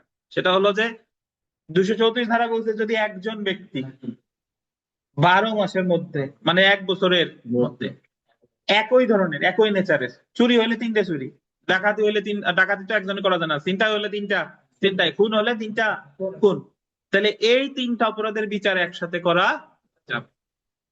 এখন ধরেন আমি একটু উদাহরণ দিই, যে একজন চোর, সে ফেব্রুয়ারি মাসে চুরি করছে, সে জুলাই মাসে চুরি করছে, আবার সে ডিসেম্বর মাসে চুরি করছে, তাহলে এই 3টা চুরির বিচার একসাথে করা যাবে, একসাথে চার্জ গঠন করে। চার্জ কিন্তু একটা না, চার্জ হবে কয়টা? 3টা, কিন্তু এই 3টা চার্জের বিচার হবে কি একসঙ্গে। বুঝেন কিনা? এখন আপনাদের অনেক প্রশ্ন উদয় হইতে পারে, সেই প্রশ্নগুলোর উত্তর আমি আগে আগে দিয়ে দিই, শুনেন। তাহলে 12 মাসের বেশি যদি হয় 234 প্রযোজ্য না। 234 কয়জন ব্যক্তি? একজন ব্যক্তি। কয়টা অপরাধ? কোন ধরনের অপরাধ? একজন ব্যক্তি ফেব্রুয়ারি মাসে ধর্ষণ করতে, জুলাই মাসে গিয়ে হত্যা করতে, তারপরের মাসে গিয়ে ঘরে আগুন দিছে, একসাথে বিচার করা যাবে? কেন যাবে না? এটা একই নেচারের অপরাধ না, একই নেচারের অপরাধ। এখন আপনাদের সন্দেহের উত্তর দিই, যে একজন প্রশ্ন করছিল একবার, যে স্যার তাহলে ধরে নিই যে একজন ব্যক্তি সে হত্যা করছে ফেব্রুয়ারি মাসে একটা, জুলাই মাসে একটা, ডিসেম্বর মাসে একটা। এখন বলতে পারেন যে স্যার তাহলে মামলা কি বসে থাকবে? ফেব্রুয়ারি মাসে হত্যার পর তো তার বিরুদ্ধে মামলা হবে, তারপরে জুলাই মাসে হত্যার পরেও তার বিরুদ্ধে কি মামলা হবে, ডিসেম্বর মাসে হত্যা করার পরেও তার বিরুদ্ধে কি মামলা হবে। এখন এখানে 2টা বিষয় কল্পনা করেন। একটা হলো যে তার বিরুদ্ধে মামলা হতেও পারে, আবার নাও হতে পারে। কিভাবে? আমি প্রথমে নাও হতে পারে কিভাবে এটাকে বোঝাই। ধরেন এরশাদ শিকদার একজন কুখ্যাত সন্ত্রাসী, সে যখন ধরা পড়লো তখন জানা গেল যে সে অমুক অমুক তারিখে 3টে হত্যা করছে, তাহলে 3টে হত্যার জন্য তার বিরুদ্ধে কোনো মামলাই এখন কি হয়েছে? হয় নাই। তাহলে এই 3টে হত্যার বিচার একসাথে করা যাবে, কিন্তু তার বিরুদ্ধে কি 3 শুধু একবার আসবে না, চার্জ কয়টা? 3টা, কিন্তু বিচার করবে কি এক মামলায়। বুঝেন কিনা? আর যদি এরকম হয় যে স্যার সে যখন হত্যা করছে তখন তার বিরুদ্ধে মামলা একটা হয়েছে, তারপরে আবার হত্যা করছে তার বিরুদ্ধে মামলা একটা হয়েছে, আবার একটা হত্যা করছে তার বিরুদ্ধে মামলা একটা হয়েছে, তাহলে এখন কি হবে? এখন ওই 3 মামলার বিচার একসাথে করবে, এই 3টা মামলা মার্জ হয়ে যাবে, সংযুক্ত হয়ে বিচার করবে কি একসাথে। বুঝতে পারছেন? তো তাহলে 234-এর ব্যাখ্যা অনুসারে আমরা কিন্তু পড়ে ফেলেছি অলরেডি। কয়জন ব্যক্তি? একজন ব্যক্তি। কত সময়ের মধ্যে? 12 মাসের মধ্যে। কয়টা অপরাধ? একই ধরনের কয়টা অপরাধ? 3টা অপরাধ। যদি 4টা হয় হবে না, যদি 13 মাস হয় হবে হবে না। এখন অনেকের প্রশ্ন আবার এই ধরনের হয়, স্যার চুরি 4 বার করতে কিন্তু 14 মাসের মধ্যে, তাইলে কি হবে? তাহলে 12 মাস পর্যন্ত যে কয়টা করতে, যদি 3টা হয় ওই 3টা একসাথে করা যাবে, ওইটার বিচার একসাথে করা যাবে না, ওইটার জন্য মামলা আবার আর একটা হবে। বুঝেন কিনা? আচ্ছা, এই যে দেখেন, তাহলে ফৌজদারি কার্যবিধি 234 ধারা মতে যদি একজন ব্যক্তি একই ধরনের অনধিক 3টে অপরাধ 1 বছরের মধ্যে সংগঠন করে, দেখেন একই, কয়জন ব্যক্তি? একজন, এবং অপরাধগুলো একই ব্যক্তি সম্পর্কিত হোক বা না হোক, এটা একটু আপনারা অনেকে বুঝতে ভুল করেন। একই ব্যক্তি সম্পর্কিত হোক বা না হোক মানে সকল মামলার ভিকটিম এক না। এই মামলার 3 মামলার ভিকটিম 3 জন হতে পারে, কিন্তু আসামি একজন।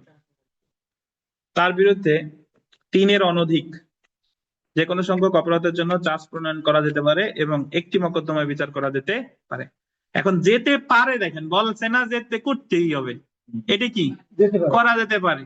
এই ধারা অনুযায়ী দণ্ডবিধির গোল দিবেন 379 এবং 380 ধারার অপরাধ একই প্রকৃতির অপরাধ বলে গণ্য হবে। এই যে দণ্ডবিধির যে এই যে আমাদের 234-এর ব্যাখ্যা দিছে, 234-এর ব্যাখ্যা অনুসারে দণ্ডবিধি 379 ঘরের বাইরে চুরি আর 380 ঘরের ভেতরে চুরি, এই 2টা চুরি একই ধরনের অপরাধ হিসেবে গণ্য হবে। অর্থাৎ একজন ব্যক্তি যদি একটা ঘরের বাইরে করছে আর 2টা ঘরের ভিতরে করছে, বা 2টা ঘরের বাইরে করছে একটা ঘরের ভিতরে করছে, তাহলেও 234 প্রযোজ্য হবে। বুঝছেন? এই আবির সাহেব 234 বলেন তো। কি বললাম এতক্ষণ? 34-এ বলা আছে যদি কোনো ব্যক্তি একই ধরনের অপরাধ এই স্যার 3 বারের অধিক না 3 বার যদি করে স্যার অনধিক 3 বার, তাহলে স্যার তার বিরুদ্ধে স্যার মানে 1 বছরের মধ্যে যদি স্যার অপরাধ স্যার সংঘটিত করে তাহলে বিচার করা যাবে। বিকাশ বলেন, বিকাশ বলেন নি? মানে একজন ব্যক্তি সে 12 মাসের ভিতর একই ধরনের 3টা অপরাধ করতে হবে বা 3-এর অধিক করতে পারবে না, 2টা হলে হবে। তাইলে সে 3টের বিরুদ্ধে চার্জ গঠন হবে আলাদা আলাদা, কিন্তু 3টে চার্জ একত্রে একটা বিচার। 3টা চার্জের বিচার একসাথে করা। জি, এই হলো কথা। কোনো প্রশ্ন আছে 234 নিয়ে, অনলাইন অফলাইনে যারা আছেন?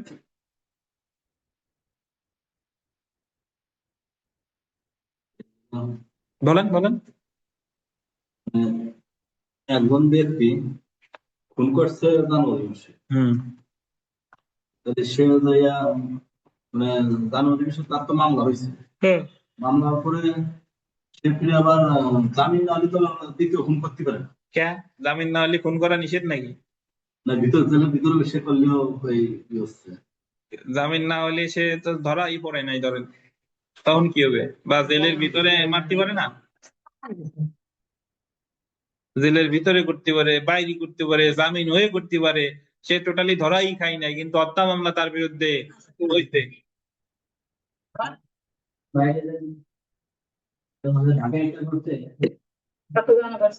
আচ্ছা, ওই যে বললাম যে করতে পারে, তখন ওই যে আপনি মানে আলোচনা সাপেক্ষে ওই যে হাইকোর্টে গিয়ে আবেদন করতে হবে যে সকল মামলা এক জায়গায় ট্রান্সফার করিয়া যে আমার বিরুদ্ধে হত্যা মামলা 3টে আছে, 3টা মামলার বিচার একসাথে করো। বুঝছেন? আচ্ছা, কি বিকাশ বোঝেন নাই বোধহয়?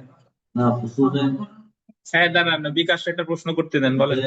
এখন খুন করলো, হ্যাঁ সে মানে ধরা পড়ছে, হ্যাঁ তারপরে সে জামিন নিয়ে আবার করলো, মানে এটা কেস তো চলতে থাকতেছে। হ্যাঁ এরপরে সে মনে করেন যে জানুয়ারিতে খুন করছে, সে মার্চে যাইয়া জামিন করলো, হ্যাঁ সে মার্চে এপ্রিলে যায় সে আরেকটা খুন করলো, তাহলে প্রথম তো তার মামলাটা রয়েছে, আবার ফের যে মার্চে এপ্রিলে যায় তার মামলা আরেকটা হবে না? হ্যাঁ, হলো, সমস্যা কি? হলো, তারপরে আবার মনে করেন যে জামিন পাবো আবার আর 1 মাস পরে, হ্যাঁ ফিরে আবার যাই মনে আর একটা করছে, আরেকটা আর একটা করছে, এখন তার খুন করা কি থামছে? কথা। খুন করা কি থামছে, থামাইছেন? আচ্ছা, আমি বলতেছি সে যদি এই 3টা খুনের যদি 1 বছরের মধ্যে হয়, মামলা 3টা হলো, সমস্যা কি? 3টা মামলার বিচার একসাথে করবে, চার্জ 3টা হবে, 3টা চার্জ একসাথে বিচার করবে একই আদালত। সে আবেদন করতে পারে বা আদালত করতে পারে যে 3 সময় তার 3 বিচার না করে এই 3 বিচার একসাথে করা হোক। তাহলে শেষে যাই বিচার হবে, শেষের খুনের সময় কেন? তার তো একটার বিচার তো অলরেডি চলতেছে, আর একটার বিচার তো হচ্ছে। এখন আদালত ইচ্ছা করলে 3টা বিচার একসাথে নিয়ে আসছে যে এই একদিনেই ওর বিচার করব, 3 দিনের আদালতের সময় নষ্ট না করে একদিনেই তার বিচার। এবং 3 মামলার জন্য কিন্তু তার বিরুদ্ধে রায় একটা হবে না, রায় কয়টা হবে? রায় 3টাই হবে। 3টার জন্য সে 3 বার ফাঁসিও হতে পারে। 3 বার ছাড়ি গেছে, সাজা তো 3 বারই হবে। হ্যাঁ, আচ্ছা, আবার এখন আবার বলেন না যে স্যার 3 বার ফাঁসি কিভাবে দেবে? 3 বার ফাঁসি, একবার দিয়ে বাঁচাবে আবার আর একবার দিয়ে বাঁচাবে। দেখেন 235 ধারাটা আমরা একটু দেখি। দেখেন, একের অধিক অপরাধ সমূহের চার্জ একত্রে গঠন করে একত্রে বিচার। একের অধিক অপরাধ, ফৌজদারি কার্যবিধি 235 ধারার মধ্যে একের অধিক অপরাধ সমূহ একত্রে চার্জ গঠন করে যৌথভাবে বা একত্রে বিচার করা যাবে। কিভাবে? দেখেন, প্রথমটা যদি আমরা একটু পড়ি, একাধিক অপরাধের বিচার। ফৌজদারি কার্যবিধি 235-এর 1 ধারার মধ্যে আন্ডারলাইন করেন, অনেকগুলো কার্য যদি এমন ভাবে গোল দিবেন সংযুক্ত থাকে যেন গোল দিবেন একই কাজের অংশ গঠন করে। অনেকগুলো কার্য যদি এমন ভাবে সংযুক্ত থাকে তারা কি কি কি গঠন করে? একই কাজের অংশ গঠন করে এবং একই ব্যক্তি উক্ত কার্য সম্পর্কিত বিষয়ে একাধিক অপরাধ করে। একই ব্যক্তি শব্দটা বলতেন মানে কয়জন ব্যক্তি? তাহলে 234-এও 1, 235-এর 1-এও একজন। একাধিক অপরাধ করে উক্ত ক্ষেত্রে প্রত্যেকটি অপরাধের জন্য উক্ত ব্যক্তির বিরুদ্ধে চার্জ গঠন করে একই বিচার করা যেতে পারে। বুঝেন নাই? আমি একটু ব্যাখ্যা দিই। সেটা হলো যে আগেরটা 234-এ একজন ব্যক্তি একই ধরনের অপরাধ করতে কয় জায়গা 12 মাসে, আর 235-এর এক হলো একজন ব্যক্তি সে অপরাধ করছে অনেকগুলা কিন্তু এক সময়। যে বাড়িতে চুরি করছে সেই বাড়িতে ব্যভিচার করছে একই কাজের অংশ হিসেবে, তাহলে তার বিরুদ্ধে চুরির চার্জ এবং ব্যভিচারের চার্জ একসাথে বিচার করা যাবে। কিন্তু যদি এরকম হতো যে বাড়িতে চুরি করছে ব্যভিচার করছে আর এক বাড়িতে, তাহলে চুরির জন্য একটা, ব্যভিচারের জন্য একটা, 233। কিন্তু যেহেতু দুইটা ঘটনাই একসাথে করছে তাহলে এর বিচার একসাথে করা যাবে 235-এর 1। বুঝছেন? একই কাজের অংশ হিসেবে যদি অনেকগুলো অপরাধ করে, 5টা অপরাধ করে, চুরি করছে, ব্যভিচার করছে, আঘাত করছে, ঘরে আগুন দিছে, লাস্টে মনে করেন যে অন্য আর একটা অপরাধ করে পলাইছে বা ধরা পড়ছে, তাহলে এই সবগুলো অপরাধের বিচার একসাথে করা যাবে। অপরাধ যতগুলো চার্জ ততগুলো, কিন্তু বিচার একসাথে করা যাবে। বাট আবারও বলে নেই কয়জন ব্যক্তি? একজন ব্যক্তি। এখানে আমরা একটা উদাহরণ যদি পড়ি, দেখেন, ক ব্যভিচারের উদ্দেশ্যে দিনের আলোয় ঘর ভাঙে এবং ঘরে প্রবেশ করে খবিরের স্ত্রীর সাথে ব্যভিচার সংগঠন করে। ফৌজদারি কার্যবিধি 233 ধারা অনুযায়ী ক এর বিরুদ্ধে অপথে গৃহপ্রবেশের জন্য দণ্ডবিধি 454 ধারায় এবং ব্যভিচারের জন্য 497 ধারায় পৃথক চার্জ গঠন করে পৃথকভাবে বিচার করতে হবে। আমরা জানি 233-এ অপরাধ যতগুলো মামলাও ততগুলো, কিন্তু যেহেতু দুইটি অপরাধ এমন ভাবে সংযুক্ত যে এই অপরাধ সমূহ একই কাজের অংশ এবং একই ব্যক্তি সংগঠন করেছে, সেহেতু ফৌজদারি কার্যবিধি 235-এর 1 ধারা অনুযায়ী দুইটি অপরাধ একত্রে বিচার করা যাবে। তাহলে এই দুইটা অপরাধের বিচার একসাথে করা যাবে। এই জায়গায় কেন 233 অ্যাপ্লিকেবল হচ্ছে না বলেন? একই কাজ একই সাথে ঘটনা ঘটছে। একই কাজের অংশ হিসেবে ঘটনাগুলো ঘটেছে। বুঝছেন? এই অনলাইনে কোনো প্রশ্ন থাকলে করেন, অফলাইন অনলাইনে কোনো প্রশ্ন থাকলে করেন ভাই। আমার একদিন আপনাদের অনলাইনের গতবার পড়ানোর সময় একজন প্রশ্ন করছে, স্যার ব্যভিচার করলে তার দিনের আলোয় ঘর ভাঙা লাগবে কেন? ব্যভিচার করলে তো নারীর সম্মতি থাকে, তাহলে ঘর ভাঙা লাগলো কেন? এই তো, ধন্যবাদ। স্বামী তারে আটকায় রেখে গেছে, তো সে ঘর ভেঙে ব্যভিচার করছে এবং সেই সাথে সাথে ওই ঘর ভাঙা একটা অপরাধ, ব্যভিচার আর একটা অপরাধ। বুঝছেন? তাহলে অনলাইনে যারা আছেন আমার একটু বলেন যে হ্যাঁ বলেন স্যার, দণ্ডবিধি অপথে 454 হবে না 53 হবে স্যার? একটু দেখতেন স্যার। 53 453-তে কি আছে আপনি বলেন। স্যার এখানে 454 আছে, মনে হয় 53 হবে কিনা, মানে একটু আমার কনফিউশন হচ্ছে আর কি। কি কারণে অপথে কনফিউশন? তো ব্যাখ্যাটা আপনি দেন, আপনি প্রমাণের দায়ভার তো মানে আপনার, স্যার আপনি ব্যাখ্যা গৃহে দেন। 453-54-তে কি আছে? অপথে স্যার অপথে গৃহপ্রবেশের শাস্তি 453 ধারায় না স্যার, এই জন্য আর কি বললাম। 53-তে কি আছে, 54-তে কি আছে? ব্যাখ্যা তো আপনি দিবেন, নাইলে আমরা বুঝবো কিভাবে কি আছে। স্যার 54 স্যার আমি পড়ি নাই, 53-তে তাহলে শাস্তি আপনি আছে, এটাই 54 বলতেছি। পড়েনি নাই, তাহলে আপনি 54 নিয়ে মন্তব্য কেমনে করেন? এই রোগ সম্পর্কে তো আপনার ধারণাই নাই, তাহলে আপনি জানলেন কিভাবে? এরকম কথা যখন ম্যাজিস্ট্রেটের সামনে গিয়ে বলবেন তখন বকা দিয়ে ছেড়ে দিবে। বুঝতে পারছেন? আপনি 54 নিয়ে তখনই জি স্যার। মন্তব্য করবেন যখন 54 সম্পর্কে আপনার ধারণা আছে।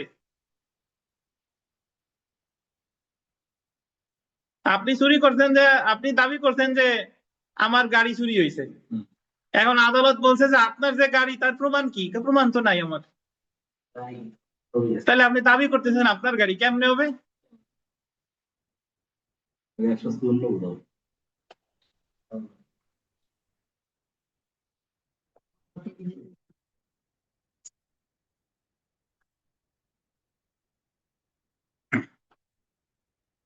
আচ্ছা, আপনার প্রশ্নের উত্তরে আমি গেলাম না। প্রশ্নের উত্তরে যা সংক্ষেপে বলি যে অপথে গৃহপ্রবেশের শাস্তি, শুধু অপথে গৃহপ্রবেশের শাস্তি 453, আর অপথে গৃহপ্রবেশ যখন কোনো সুনির্দিষ্ট অপরাধ সংগঠনের উদ্দেশ্যে করে তখন সেটা 454। মানে এই জায়গায় সে অপথে গৃহপ্রবেশটা করছে ব্যভিচারের জন্য, যদি ব্যভিচারের জন্য না করে শুধু অপথে গৃহপ্রবেশ করতো, মানে ভাঙতো, দরজা ভাঙে ঢুকতে, তাইলেও তো 453। আর এই জায়গায় সে কাজটা করছে কিসের জন্য? ব্যভিচারের জন্য, মানে তার অলরেডি একটা অপরাধের উদ্দেশ্য আছে, এই কারণে হলো 454। জি স্যার, বুঝতে পারছি। আচ্ছা, দেখেন আমরা চলে আসি দুইটি সংজ্ঞার অন্তর্ভুক্ত অপরাধ। 235-এর 2। ভাই এটা আমরা পড়বো পরে, আগে আমার কথা শুনেন। এই জায়গা থেকে মানে একজন ব্যক্তি একটা অপরাধ করছে, এখন সেটা ওই আঘাতের মধ্যেও পড়ে, আবার অপরাধমূলক বল প্রয়োগের মধ্যেও পড়ে। ধরেন বিথিকারে একজন ধাক্কা দিয়ে ফেলে দিছে, এখন এই ধাক্কা দিয়ে যে ফেলে দিছে এটা 323ও হয়, আবার 352 হয়। 323 হলো আঘাত, স্বেচ্ছায় আঘাত, আর 352 হয় স্বেচ্ছায় অপরাধমূলক বল প্রয়োগ, অপরাধমূলক বল প্রয়োগ। এখন কাজ কিন্তু একটা, কিন্তু এটা সংজ্ঞায়িত কি দুইটা ধারা। এখন আদালত তারে কোন ধারায় চার্জ গঠন করে সাজা দিবে, যে ধারায় সাজা বেশি নাকি যে ধারায় সাজা কম, নাকি কোন ভাবে দিবে? 235-এর 2 বলছে দুই ধারায় তারে সাজা দেওয়া যাবে, যে কোনো একটাই না, আঘাতের সাজাও দেওয়া যাবে, আবার কি বল প্রয়োগের সাজাও দেওয়া যাবে। বুঝছেন?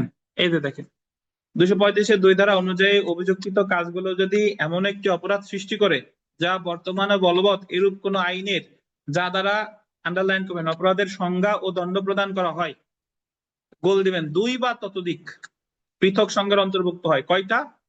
2 বা ততোধিক পৃথক সংজ্ঞার অন্তর্ভুক্ত হয়, তাহলে উক্ত অপরাধের অভিযুক্ত ব্যক্তির বিরুদ্ধে অনুরূপ প্রত্যেকটি অপরাধের জন্য চার্জ গঠন করা যাবে এবং গোল দিবেন একই মামলায় বিচার করা যাবে।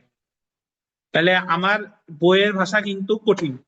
আমি যদি নিজের মতো করে লিখি যে যদি কোনো ব্যক্তি অপরাধ করছে কিন্তু ওই অপরাধটা দণ্ডবিধির 2 বা ততোধিক সংজ্ঞার অন্তর্ভুক্ত, তাহলে আদালত তাকে ওই 2 বা ততোধিক অপরাধের ধারায় চার্জ গঠন করে তারা সাজা দিতে পারে। এই সম্পর্কে আলোচনা করছে ফৌজদারি কার্যবিধি 235-2। বুঝছেন? তো আমরা যদি এখানে একটা উদাহরণ পড়ি, যে ক অন্যায় ভাবে খকে লাঠি দ্বারা আঘাত করে। এখানে ক দণ্ডবিধি 321 ধারায় সংজ্ঞায়িত স্বেচ্ছায় আঘাত প্রদানের অপরাধ করেছে, যা 323 ধারায় হয়ে গেছে। ধারায় লেখেন 323 ধারায় শাস্তিযোগ্য। পাইছেন? মানে লাঠি দ্বারা আঘাত করা 323 ধারায় শাস্তিযোগ্য। একই সাথে ক দণ্ডবিধি 350 ধারায় সংজ্ঞায়িত অপরাধজনক বল প্রয়োগের অপরাধ করেছে, যা দণ্ডবিধির গোল দিবেন 352 ধারায় শাস্তিযোগ্য। তাহলে শাস্তি 323-এও আছে, 352-তেও আছে।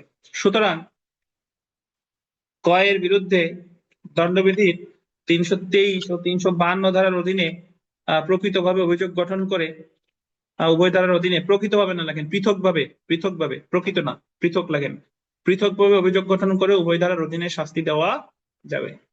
আমরা কিন্তু যদি কেউ না জানে তারা যদি এই প্রশ্ন করেন, সে অধিকাংশ সময় বলবে যে ধারায় শাস্তি বেশি সেই ধারায় চার্জ গঠন করে সাজা দিবে, বাট অ্যাকচুয়ালি কি 2 ধারায় চার্জ গঠন করে তারা সাজা দেওয়া যাবে।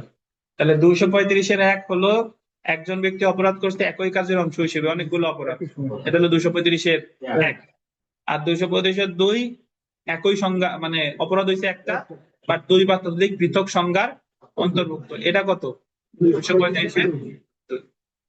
এখন আমাদের আজকের ক্লাস এতটুকুই, একটু কথা শুনেন। একটু পরে আমি যখন বলবো তখন 235 ধারাটা জাস্ট আবার লিখে দেখাবেন উদাহরণ সহ, 235-এর 1 আর 235-এর 2। আর যারা ক্লাস করতে চায় তাদের ক্লাসে আসতে বলেন, এভাবে তাল বাহানা করে হবে না, রেগুলার আসতে হবে, নাইলে বাদ। 2 জন পড়লে 2 জন, 3 জন পড়লে 3 জন। অনলাইনেও সেম কথা প্রযোজ্য। অনলাইনে যারা আছেন এখনো ভর্তি হন নাই, বকেয়া আছে, এগুলো ভর্তি হইতে হবে। আর ওই 5 জন পড়লে আমি 5 জন পড়াবো, বাট এই ইরেগুলার ইনকনসিস্টেন্ট এরকম কাউরে পড়াবো না। অনলাইন অফলাইন উভয় ক্ষেত্রেই প্রযোজ্য। আর আপনারা একটু দোটানায় আছেন আমি বুঝতে পারতেছি, কারণ রিভিউ রেজাল্ট আর একবার দিবে, আর একবার দেওয়ার পরে কি হবে না না হবে। কারণ ওই দোটানায় থাকলে তো আমাদের দোটানায় রাখা যাবে না। আপনি এই জায়গায় একটা সিদ্ধান্তে আপনার উপনীত হতে হবে আর কি। আল্লাহ যা করেন ভালোর জন্য করেন, এই প্রিপারেশন নিয়ে নেমে যান। এই দোটানায় থেকে লাভ নাই। আপনি যদি মনে করেন যে আমার রেজাল্ট যদি আসে, পড়ালেখা করতেছেন না, তখন তো হঠাৎ করে 2-4 দিনের মধ্যে দেবেন ভাই তো যাই এখানে বাস, সেই যে লাউ সেই কদু। তো ঠিক আছে, ঠিক আছে, 5 মিনিট সময় আমি বলে দিই। এই যে 4টা 37 বাজে, 38 থেকে লেখা শুরু করবেন, 38 থেকে 43 43-এর মধ্যে জাস্ট 235 ধারাটা আমার লিখে দেখাবেন, 235-এর 1 and 235-এর 2। Time starts now.